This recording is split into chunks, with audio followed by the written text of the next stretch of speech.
പുതുതായി പുറത്തിറക്കുന്ന മദ്യ ബ്രാൻഡിന്റെ പേര് നിർദ്ദേശിക്കാനും ലോഗോ തയ്യാറാക്കാനും മത്സരം സംഘടിപ്പിച്ച ബെവ്കോ നടപടിക്കെതിരെ ഹൈക്കോടതി. സംഭവത്തിൽ വിശദീകരണം തേടി സംസ്ഥാന സർക്കാരിന് നോട്ടീസ് അയച്ചു. ബെവ്കോയുടെ നടപടി ചോദ്യം ചെയ്തുള്ള ഹർജിയിലാണ് നോട്ടീസ്. സർക്കാർ മദ്യ ഉപയോഗം പ്രോത്സാഹിപ്പിക്കുന്നുവെന്നായിരുന്നു ഹർജിയിലെ വാദം. പാലക്കാട്ടെ മലബാർ ഡിസ്റ്റിലറീസിൽ നിന്നും പുറത്തിറക്കുന്ന ബ്രാൻഡിക്ക് ഉചിതമായ പേരും ലോഗോയും ക്ഷണിച്ചായിരുന്നു സർക്കാർ പരസ്യം. ബ്രാൻഡിക്ക് ഏറ്റവും മികച്ച പേര് നിർദ്ദേശിക്കുന്നവർക്ക് 10,000 രൂപ സമ്മാനം നൽകാനാണ് ബെവ്കോ തീരുമാനം.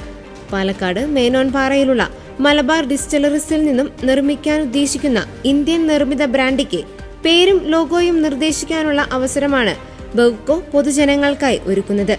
ജനുവരി 7-നകം malabarDistilleries@gmail.com എന്ന ഇമെയിലിലേക്ക് പേരും ലോഗോയും അയക്കാനാണ് ബെവ്കോ MD ആവശ്യപ്പെട്ടിരിക്കുന്നത്.